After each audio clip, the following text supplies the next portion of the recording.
So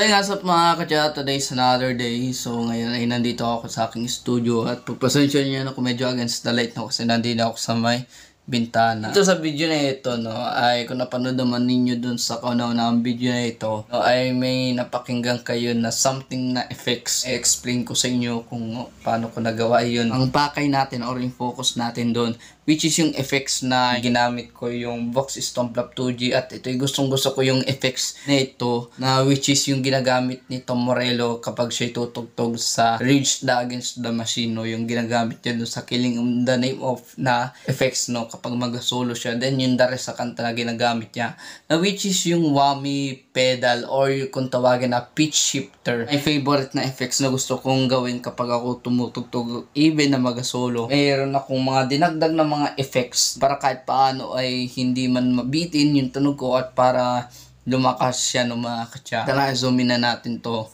sa aking mga pedals ka. Let's go!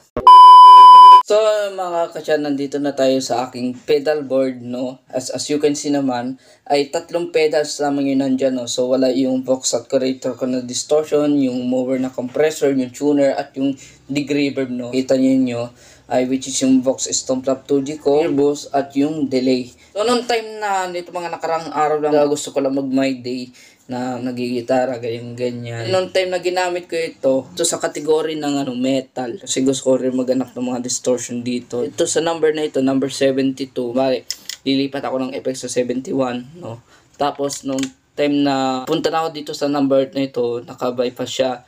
Tinapa ko siya. Sabi ko, ba't parang tunog na pitch shifter or yung whammy pedal na gano'n sa tunog nung kay Tom Morello. Nung nag-solo-solo ko, sabi ko, ang lupit.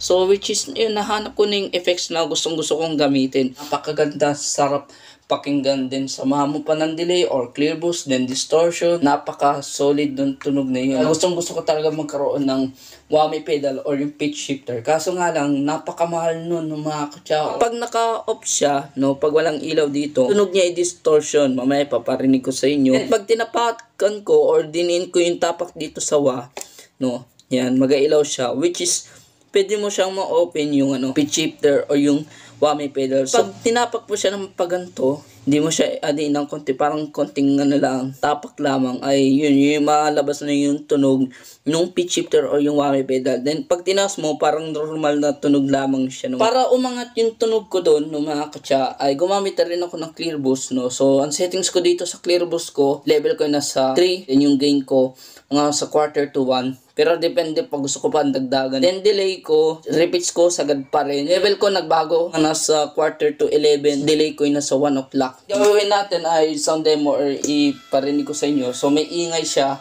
mga katsa, kasi gawa dito sa Stomp-Lab 2G. Ito yung tunog, no.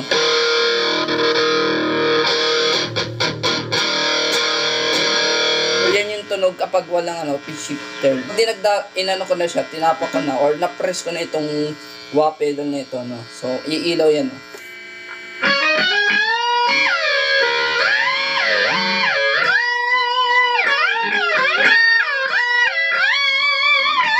Konting tapak lamang ng mga katsa, parang mga ganito lang yan. Huwag yung adiin kasi mamamatay yung yung tunog ng pitch shifter, no. So yung konti lang, no? Or ma-off yung tunog ng pitch shifter. Yan, parang gano'n, no. So yung parang lang, konti lang. Paglaruan ko lang yung settings ko dito sa Stormlab 2D ko kasi minsan nahihinaan ako sa tunog dito. Dagan natin siya ng clear boss para umangat yung yung tunog ko.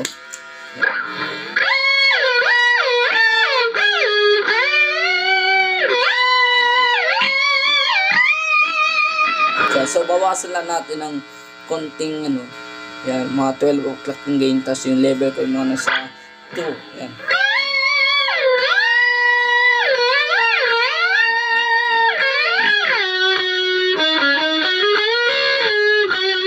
Yan, so kapag nakataas yung wako, wala yung tunog na pitch shifter, parang normalan siya na tunog.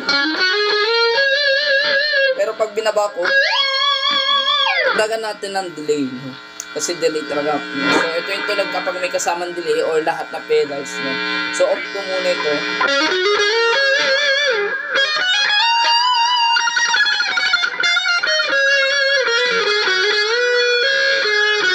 Yun yung tunog, napaka-solid na yan, Pero kapag in-on ko yung yung pitch shifter,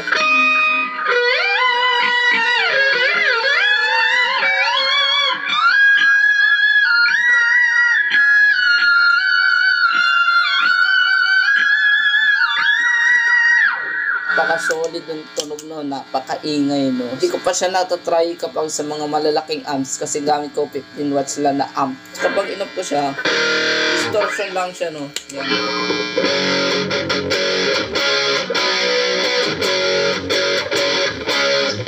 Kapag dinagdagan ko pa ng delay, parang pambus na rin to, yung delay ko na ito, Napaka-solid, kapag in-on ko.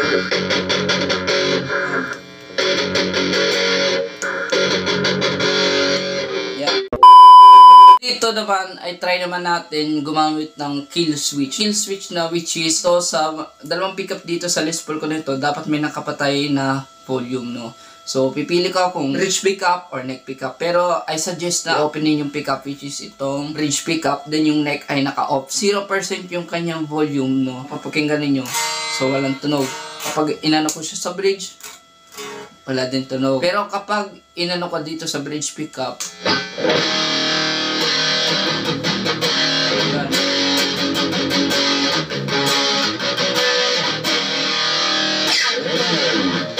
yan. So, pwede nyo gamitin nyo, if ever na hindi kayo magagitara, then i-open na ninyo yung tunog ninyo kapag kayo mag-rhythm na, Pero, ginagamit ko siya for kill switch, mga kachat.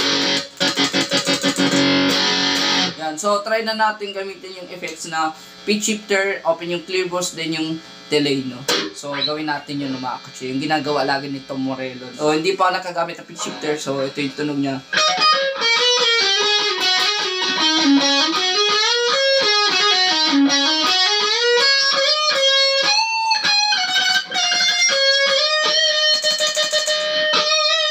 So, dagdagin natin ng clear boss.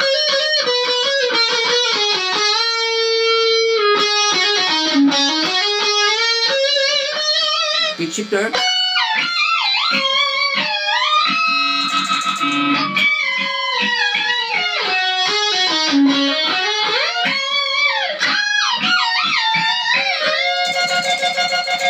So, dagdagan natin ng delay.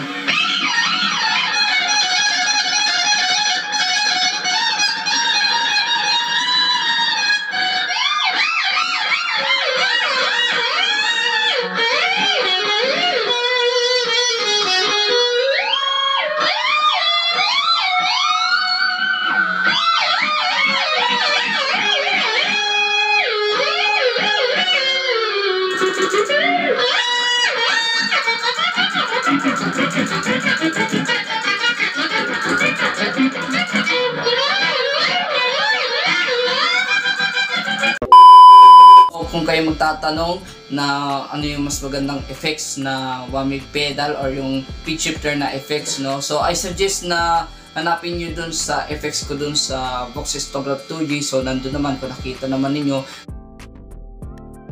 Pag gusto niyo yung individual na effects lang siya ng mga kutsa. I suggest na gamitin nyo yung mover na pitch shifter na which is ito, yung kulay pula, no? So hanapin nyo yan. So awan lang kung available pa. Ito ko natapusin itong vlog ko na ito. Kung nagustuhan nyo itong video, like, comment, share, and subscribe kayo sa aking YouTube channel Kingcha TV. Hit the notification bell para updated kayo sa mga upcoming videos ko ng mga kutsa. Kay Chacha, please ingat palagi, keep safe, and God bless sa inyo lahat.